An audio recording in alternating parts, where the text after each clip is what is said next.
تیسری کیٹیگری وہ تھی جو چند مضامین میں امتحان دینا چاہتے تھے. مثلا کئی لوگ ہیں جو میڈیکل سے انجینئرنگ میں آ کے میتھمیٹکس کے امتحان دینا چاہتے ہیں اور وہ سارا امتحان نہیں لے رہے تھے, وہ چند مضامین میں امتحان دے رہے تھے. اور چوتھی کیٹیگری ان کی ہے جو 40% سے زیادہ مضامین میں فیل ہو گئے تھے اور پروموٹ ہو چکے ہیں.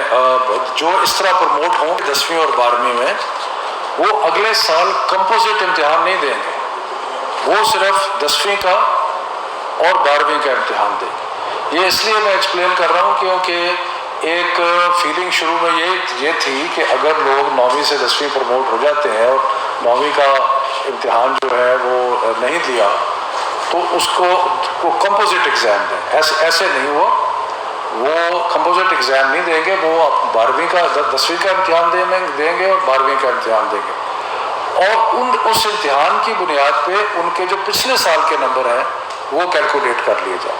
یعنی کہ کچھ چیزوں میں ہم آگے دیکھ رہے ہیں کہ جی ہم 10ویں میں پروموٹ کر رہے ہیں 9ویں کے بیسس پہ اور اس طرح کر رہے ہیں, اور کچھ چیزوں میں ہم واپس جا رہے ہیں. ٹھیک ہے. سو پھر سے میں ریپیٹ کرتا ہوں تاکہ کلیئرٹی ہو جائے کہ جو اسٹوڈنٹس اس وقت گریڈ 9ویں میں ہے, کلاس 9 میں ہے اور 11 میں ہے, ان کا امتحان نہیں ہوگا, وہ پروموٹ ہو جائیں. سو 9ویں کا اور 11ویں کا امتحان نہیں ہوگا, وہ پروموٹ ہو گئے اور وہ اگلے سال جب وہ اپنے 10ویں کا اور 12ویں کا امتحان دیں گے تو اس کا جو رزلٹ ہے اس کی بنیاد پہ جو 9ویں کا اور 11ویں کا امتحان ہے وہ کیلکولیٹ کر سکتے. کلیئر ہو گیا جی. اب آ جائیے تیسری کیٹیگری پہ. اب ہم نے سوچا تھا کہ جنہوں نے گریڈ 10ویں کا اور 12ویں کا امتحان دینا ہے ان کے ساتھ کیا کیا جائے. تو اس فیصلہ یہ ہوا ہے کہ جنہوں نے اپنے کلاس 9 کے اور کلاس 11 کے سارے مضمون پاس کیے ہوئے ہیں ان کو پروموٹ کر دیا جائے.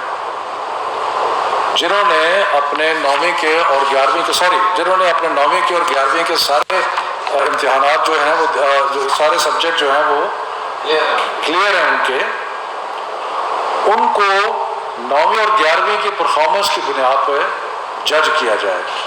یعنی کہ وہ 11ویں کے بعد یونیورسٹی میں بھی جا سکتے ہیں. باقی صرف اس میں ایک ہم نے ایڈیشنل کیا ہے کیونکہ ہمارا جو پچھلے مختلف بورڈز کے جو امتحانات کے حساب کتاب لگایا گیا تو اس میں دیکھا گیا کہ 9ویں کے مقابلے میں 10ویں کا رزلٹ بہتر ہوتا ہے اور 11ویں کے مقابلے میں 12ویں کا رزلٹ بہتر ہوتا ہے. تو اس لیے ہمیں وہ ایک پورا اسٹیٹسٹیکل فارمولا اپلائی کر کے اور اس میں یہ فیصلہ کیا گیا کہ جن کو 9ویں اور 11ویں کی بنیاد پہ پروموٹ کیا جا رہا ہے ان کے نمبروں میں 3% اضافہ کر دیا جائے.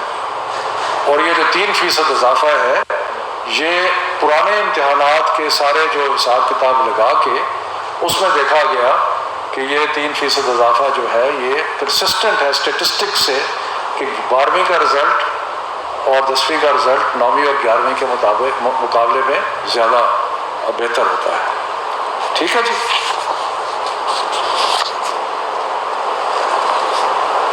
اس کے بعد ایک اور کیٹیگری ہے جو ایسے اسٹوڈنٹ ہیں جو کہ 40% سبجیکٹس میں فیل ہو چکے ہیں 9ویں میں اور 11ویں میں. ان کو پاسنگ مارکس دے دیے جائیں گے, ان کو اور کچھ نہیں گریڈ نہیں کیا جائے گا, پاسنگ مارکس دے دیے جائیں اپ ٹو 40%.